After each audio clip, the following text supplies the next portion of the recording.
మేడారం సమ్మక్క సారళమ్మ జాతరకు లక్షలాదిగా భక్తులు తరలివచ్చారు. మేడారం జాతరకు వచ్చిన భక్తులకు అంబులెన్స్లతో ఎమర్జెన్సీ వైద్య సేవలు అందించి వేలాది మందిని కాపాడామన్నారు 108 అంబులెన్స్ కోఆర్డినేటర్స్. మేడారంలో వనదేవతలను దర్శించుకునేందుకు వచ్చిన 5 గర్భిణీలు పురిటి నొప్పులతో బాధపడుతుంటే వారికి ప్రథమ చికిత్స అందించామని చెబుతున్నారు. దీనిపై మరిన్ని డీటెయిల్స్ మా ప్రతినిధి అశోక్ అందిస్తారు.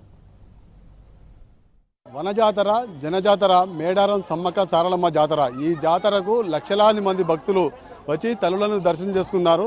ఆ లక్షలాది మంది భక్తులలో కొంత ప్రాణాపాయంలో ఉన్న వారికి అంబులెన్సుల ద్వారా సేవలు అందించేందుకు 108 ఏర్పాటు చేశారు.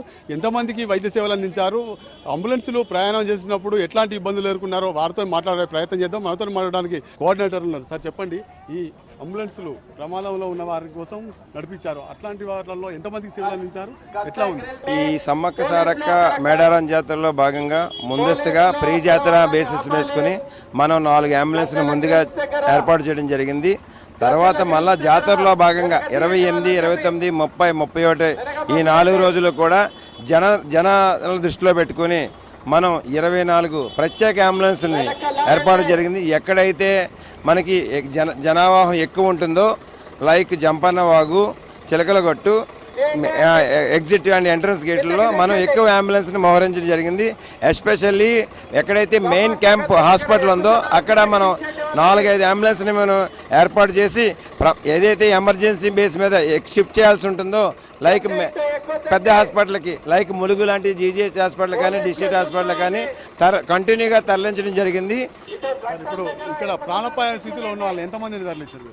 6,000 మందిని ఎమర్జెన్సీ బేస్ మీద కానీ ఫస్ట్ ఎయిడ్ బేస్ మీద కానీ ఏదైతే 24 మన స్పెషల్ అంబులెన్స్ డిప్లాయ్మెంట్ జరిగిందో ఈ 24 అంబులెన్సెస్ ద్వారా మరియు బైక్ అంబులెన్సెస్ ద్వారా మనం 6,000 మంది పైచలుకుగా లబ్ధిదారులకు మనం ట్రీట్మెంట్ చేయడం జరిగింది. వచ్చే ప్రభావంలో డ్రైవర్లు కావచ్చు, టెక్నీషియన్లు కావచ్చు, ఎట్లాంటి ఇబ్బందులు ఎదుర్కొన్నారు, వాటిని ఎట్లా అధిగమించింది? మనకు ఈ వాకీటాకీ ద్వారా ప్రతి అంబులెన్స్కి, ప్రతి బైక్ అంబులెన్స్కి మనకు వాకీటాకీలు ఏర్పాటు చేసినాము.